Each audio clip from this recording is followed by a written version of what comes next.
Joining us now on the Ring Central hotline is Jon Wertheim. Ring Central providing easy-to-use cloud phone solutions for your workforce and business communications made simple. For more information, go to ringcentral.com. Jon, welcome to CBS Sports Radio. Thanks for joining me this morning. Anytime. How you doing? I'm doing well. So what precipitated you to have this conversation? I mean, obviously it's going to appear on Showtime and 60 Minutes Sports. It's there for the taking. But why Marshawn and why now? Marshawn always struck me as this fascinating guy, and everybody knew him. You know, we knew him as a great running back, and everybody knew him from the Super Bowl press conferences. But the more you hear about him, the more you realize there are a lot of dimensions to this guy. And, you know, even just on social media, there he is at the Clinton Global Initiative, and there he is traveling overseas. And you say, wait, this isn't comporting with the, sort of the thumbnail image that has been portrayed of the guy. So we, reached out. It took a while to set this up. This was done through 60 Minutes Sports, and he agreed to sit down, and it was like no interview I've had in whatever many years of doing this job, but it was a lot of fun, and I suspect people will see this and get a new sense of the guy. At least I hope so. Well, I mean, it is interesting because sometimes you feel like you know guys based on the persona that they put out, and this is what we know Marshawn as. I know I'm going to get got, but I'm going to get mine more than I get got, though. Or we know him for this. I'm just about that action, boss. Which is all football player. What did you learn about Marshawn, the guy, the dude? He's really split the difference between there is this total authenticity. I mean, people will watch this, and he did not change his language for the cameras. He did not change his demeanor. I mean, he is who he is, and yet there's a lot to this guy. And some of this is rooted in Oakland, and some of this is his circle of friends, which ranges from guys he grew up with to guys like the Lieutenant Governor of California is one of his good friends. He left us the day after our third day to go to Seattle because Howard Schultz, founder of Starbucks, is one of his friends, and he went up to do a function with him.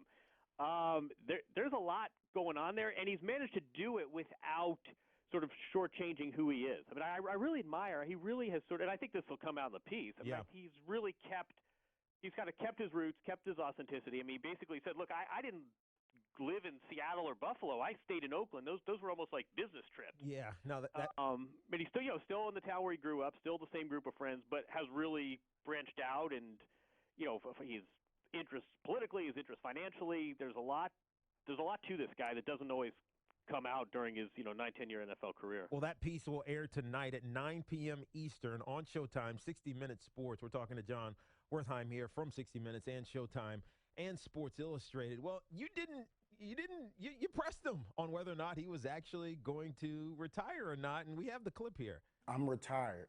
Is that good enough? Which camera you want me to look into? This right one? to me. I'm done. I'm not playing football anymore. Why is there a belief, probably amongst his teammates more so than in his camp, that he's still going to play? Oh, I don't know how much of this is specific to Marshawn. And Tiki, you know this. Like, I don't know how much of this is specific to Marshawn and how much of this is just we've seen this countless times with athletes, that it's a really tough decision to kind of know when to say when. And, he just turned 30. He's played a lot of football, but he's this durable guy. And you sort of think to yourself, boy, there's so many athletes out there that just want to, like, lick the bottom of the glass, right? You just want to play as long as you possibly can. We've seen countless athletes very reasonably decide to retire and then think twice about it and try to launch a comeback. It just sort of seems like here's a guy who's 30 years old. He never really officially retired. We all saw that, the tweet during the Super Bowl, which was vintage Marshawn. But it did seem like it was kind of hanging out there, and there was a lot of speculation. And you could not ask the question. Of course. Did he give you a reason though, Jon? Like a definitive reason? Oh, my health is bad, or I got bored of it. Was there a reason? It was more of it's my time is done. I've sort of I've done my tour of duty, and now it's time to watch and cheer for my cousins. But there was no sort of specificity, and there was nothing specific to Seattle or, I've got this injury and doctors said don't play anymore. I think it was much more of a, I feel like my work here is done. But, I mean, you know this as well as any. I mean, who knows, the fall starts up and he's watching games on Sundays, or there's a situation where a playoff-bound team needs a short yardage running back. who knows? But he was pretty firm. I mean, his agent sort of said, well, and a lot of his buddies were like, I'll be honest with you, I'd love to see him come back. I'd love to see him play in Oakland. He's so close. If one more good season and the Hall of Fame numbers will be a lock. I mean, there's a lot going there. And Marshawn was basically like, you can ask me as many times as you want. My answer's not going to change. Yeah, where do you think he falls in that conversation? Obviously, winning a Super Bowl and the way that he kind of captured everybody's imagination out in Seattle and the beast mode. And obviously his agent wants him to keep playing because it's economically beneficial to everyone. And if he makes the Hall of Fame, it's even more so. Where do you think he falls into that conversation as one of the all-time greats? I think he's up there, and I wonder. I'm always curious. I mean, sort of, you could make a pretty strong statistical case. I mean, you also think about the way he was used. You think about, this is a team that won one Super Bowl, probably should have won a second, ironically enough, by not using Marshawn in a certain situation.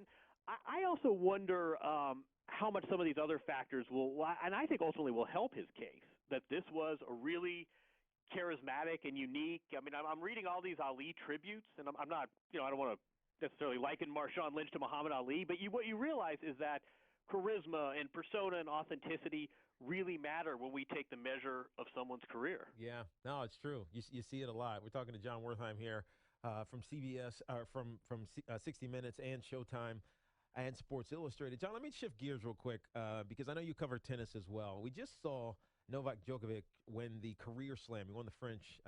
And, I kind of remember back in the early part of his career, there was these rumors and speculation with the Russian mafia and all those things. Has success pushed all of that to the side with him, or are those things still lingering out there?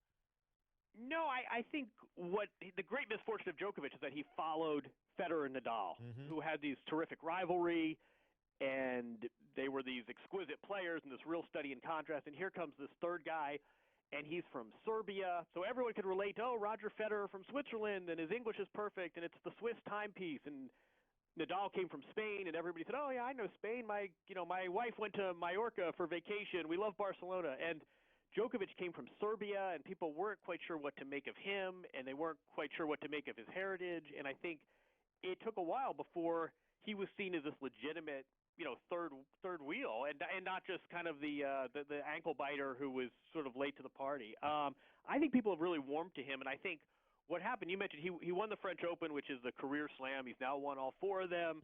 He's up to 13 majors. He's close to Nadal. He may catch Federer. He's only 29 years old, and I think this went from like, here's the annoying guy who's kind of ruining the Federer-Nadal love fest to, wow, this guy could ultimately end up being better than either of them. Yeah. But I think, there always is going to be innuendo with success, and I think that the fact, again, that he came from Serbia, which was a country that sort of was shrouded in a mystique that we didn't often have in tennis, that may have been there in the beginning, but I think he's really, lately especially, endeared himself to kind of the tennis republic. Yeah, no, I think you're right about that. Serena Williams, though, she keeps failing trying to get to number 22. She's stuck on 21 Grand Slams right now, second to, actually really third. Steffi Graf and Marjorie Court are ahead of her. What's up with Serena not being able to close out finals? That's a great question. I think I just wrote about this, and I think we think about chokers as like, the freshman that steps up to the free throw line. But in tennis, a lot of times the failure to close, like the nervous moments in tight matches, it's the veterans who are like, wow, I don't know how many more of these big occasions I have left. Serena is a much nervier player now with all this experience. She's a nervier player now at age 34 than she was at age 24. I mean, when she burst on the scene, it was like, yeah, give me the trophy. And now you really sense that there's this tension and this caution. I think ultimately, I mean, her career has been defined by these kind of ups and downs, and people have retired her for the last 10 years, and she's come back. I mean, if she won Wimbledon 5 weeks from now and, didn't drop a set, it wouldn't surprise me at all. But I think right now she's, ironically enough, for an athlete who was so mentally impregnable for her career, it's wild to sort of see her now at age 34 be the more nervous player of the two. Yeah, John, I love your diversity. Marshawn Lynch, he confirms his retirement tonight at 9 p.m. on Showtime, 60 Minutes Sports. Jon Wertheim, I appreciate you joining me this morning. Have a good one, bud. You too. Anytime, buddy. Take care.